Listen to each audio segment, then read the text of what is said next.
Good morning dear students,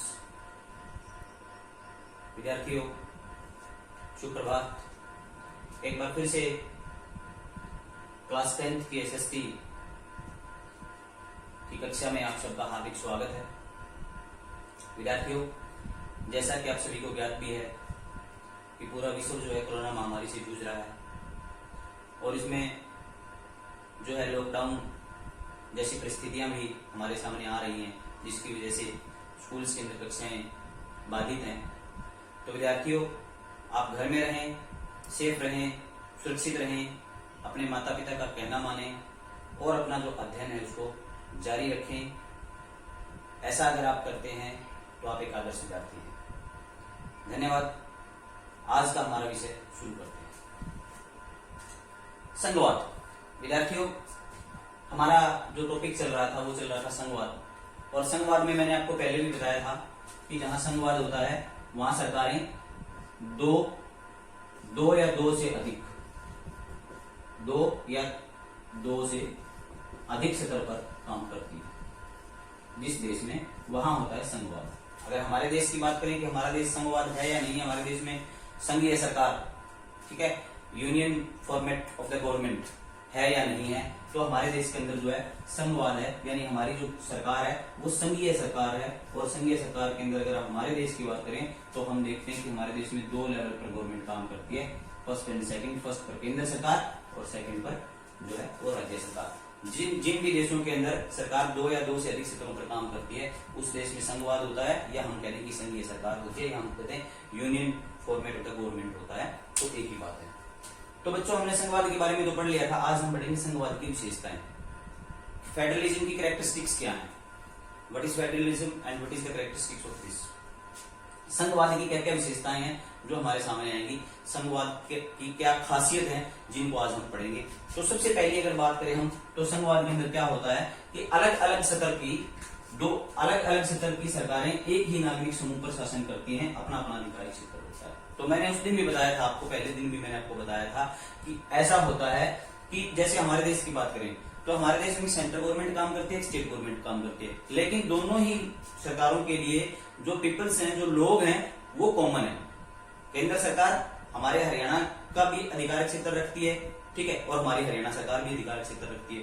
तो सरकारें जो है वो अलग हैं, लेकिन लोगों का समूह एक ही है, जनता एक ही है। सरकार अलग अलग स्तर पर जरूर है, सरकार केंद्र सरकार और राज्य सरकार जरूर है दो स्तर के ऊपर, लेकिन यहाँ जो लोगों का समूह है, जो जनसंख्या है, वो सरकार के लिए कॉमन होती है, एक ही होती है। नंबर 2 की बात करें, सभी स्तर के सरकारों के अधिकारिक क्षेत्र संविधान में वर्णित हैं। मैंने बताया आपको संघवाद में दो स्तर पर काम करती है। नंबर 1 हमारे देश की बात कर रहा हूं मैं, और नंबर 2 केंद्र सरकार और राज्य सरकार। इस विशेषता के अंदर क्या बताया है कि सभी स्तर के सरकारों के अधिकारिक क्षेत्र संविधान में वर्णित हैं। हमारा जो संविधान है उस संविधान में हमने संघीय सरकार को जब अपनाया तो उसके अंदर ये बताया गया कि हमारे देश में दो लेवल पर सरकार काम करेगी, केंद्र स्तर पर और राज्य स्तर पर। तो संविधान के अंदर ये वर्णन किया गया, ये लिखा गया है कि जो केंद्र सरकार है उसका कौन कौन सा अधिकार होगा और राज्य सरकार जो है उसका कौन कौन सा अधिकार होगा। मैंने पिछली कक्षा में, जब विद्यालय में कक्षा लगी थी, तब मैंने आपको बताया भी था 3 सूची होती है। संघीय सूची है, जिसको केंद्र सूची भी कह देते हैं, राज्य सूची है और समवर्ती सूची है। 3 सूचियां बनाई गई थी वहां पर। वो जो 3 सूचियां वो इसी विशेषता के अंतर्गत आती हैं कि सभी स्तर के सरकारों के अधिकारिक क्षेत्र संविधान में वर्णित है। संविधान के अंदर लिखा गया है कौन कौन से अधिकार हैं जो राज्य सूची में आएंगे, कौन कौन से अधिकार हैं जो समवर्ती सूची में आएंगे, कौन कौन से अधिकार हैं जो केंद्र सूची में, संघीय सूची के अंदर आएंगे। तो 3 सूचियां बना दी गई हैं संविधान के अंदर, वर्णन किया गया है कि कौन कौन सी सरकार, कौन कौन से अधिकार उसके अंतर्गत आते हैं, वो उसी अधिकारिक क्षेत्र के अंदर वो काम करती है। कोई भी सरकार अपने अधिकारिक क्षेत्र से बाहर नहीं जा सकती। अगर बाहर जाती है तो मामले जो है अदालतों में चले जाते हैं, फिर अदालत उसकी व्याख्या करती है। उसके बाद पहला जो था उसमें एक पॉइंट रह गया कि अपना अपना अधिकारिक क्षेत्र होता है, वो इसी पॉइंट से संबंधित है, ठीक है, कि सभी स्तर की सरकारों के अधिकारिक क्षेत्र अलग अलग होते हैं और हर एक क्षेत्र के अंदर वो अपने अपने क्षेत्र में काम करती है। नंबर 3 की बात करते हैं, सरकार 2 या 2 से अधिक स्तर पर काम करती है संघवाद में। देखिए, संघवाद में जरूरी नहीं है कि जैसे मैंने बताया कि हमारे देश में फर्स्ट और सेकंड 1 और 2 लेवल पर काम करती है। इसमें लेवल 2 भी हो सकते हैं और लेवल 2 से अधिक भी हो सकते हैं। ये संघीय सरकार की विशेषता है। उसके बाद आते हैं, संविधान में मौलिक प्रावधानों को किसी एक स्तर की सरकार अकेले नहीं बदल सकती। हमारे संविधान में क्या है, हमें कुछ मौलिक प्रावधान दिए गए हैं। हमारा जो संविधान है वो हमें कुछ मौलिक अधिकार भी देता है, ठीक है। जैसे समानता के अधिकार की बात करें, शिक्षा के अधिकार की बात करें, धार्मिक स्वतंत्रता, कोई भी व्यक्ति किसी धर्म को अपना सकता है, धार्मिक स्वतंत्रता की बात करें, ठीक है। या भ्रष्टाचार के अगेंस्ट जो है किसी प्रकार से अगर हम बात करें तो वो भी हमारे मौलिक प्रावधानों के अंतर्गत आता है। तो कोई भी सरकार अगर मौलिक जो प्रावधान है, मौलिक प्रावधानों के अंदर कोई भी सरकार अकेले बदलाव नहीं कर सकती। अगर हमारे मौलिक प्रावधान जो हमें जो दिए गए हैं संविधान के अंदर, अगर उनको बदलना है, उनके अंदर किसी प्रकार का कोई परिवर्तन अगर करना है, तो वो लेवल 1 या लेवल 2 सरकार अकेले नहीं कर सकती। जब मौलिक प्रावधानों के अंदर बदलाव होगा तो इन दोनों ही सरकारों को कोऑर्डिनेशन बना करके और तभी वो बदलाव कर सकती हैं। ये विशेषता है संघवाद। अगली विशेषता की बात करते हैं नंबर 5। अदालतों को संविधान और सरकारों के अधिकारों की व्याख्या करने का अधिकार है। अभी पिछले पॉइंट में मैं आपको बता रहा था विद्यार्थियों कि क्या है हमारे देश में जो अदालत है यानी जुडिशरी, इंग्लिश वालों के लिए, ठीक है, और हिंदी वालों के लिए न्यायपालिका। हमारे देश में जो न्यायपालिका है उसके अंदर अदालतें आती हैं, ठीक है, चाहे वो डिस्ट्रिक्ट कोर्ट हो, सेशन कोर्ट कह दें या हाई कोर्ट कह दें या सुप्रीम कोर्ट कह दें। तो क्या होता है कि बताया गया है कि अदालतों को संविधान और सरकारों के अधिकारों की व्याख्या, कई बार क्या होता है कि कुछ ऐसा डिस्प्यूट हो गया, सपोज करो कि ये डिसाइड नहीं हो पा रहा है कि ये अधिकारिक क्षेत्र केंद्र सरकार का है या ये अधिकारिक क्षेत्र राज्य सरकार का है, या क्या केंद्र सरकार जो काम कर रही है वो उसके अधिकारिक क्षेत्र में है या नहीं है, क्या वो कानून के अनुसार जो काम कर रही है वो संविधान के अनुसार ठीक है या नहीं है।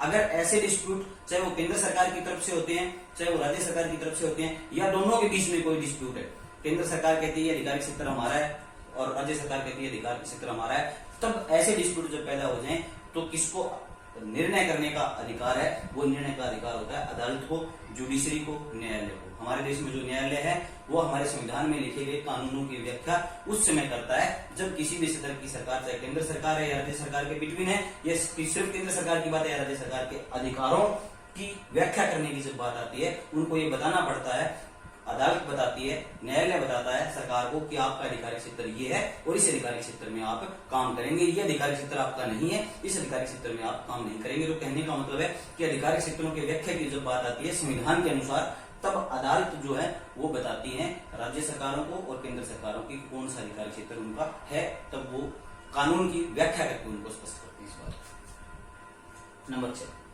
राज्य के अलग अलग स्रोत वित्तीय आवश्यकता पूर्ति के लिए। वित्तीय आवश्यकता पूर्ति का मतलब क्या होता है? वित्तीय आवश्यकता पूर्ति का मतलब होता है, देखो कोई भी सरकार जब चलती है विद्यार्थी तो उस सरकार को किस चीज की जरूरत होती है? पैसे की जरूरत होती है, चाहे वो केंद्र सरकार की बात है चाहे वो राज्य सरकार की बात है।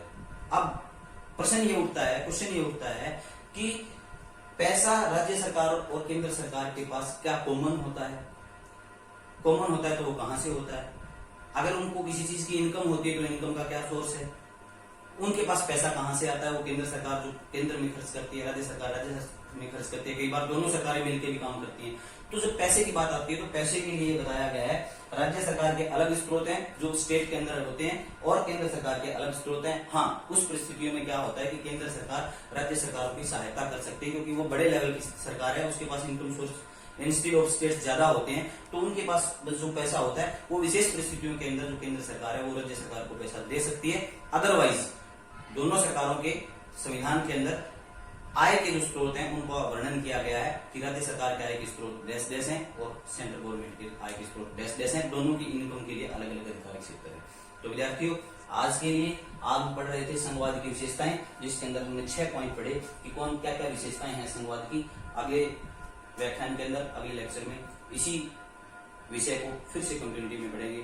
धन्यवाद। Have a nice day.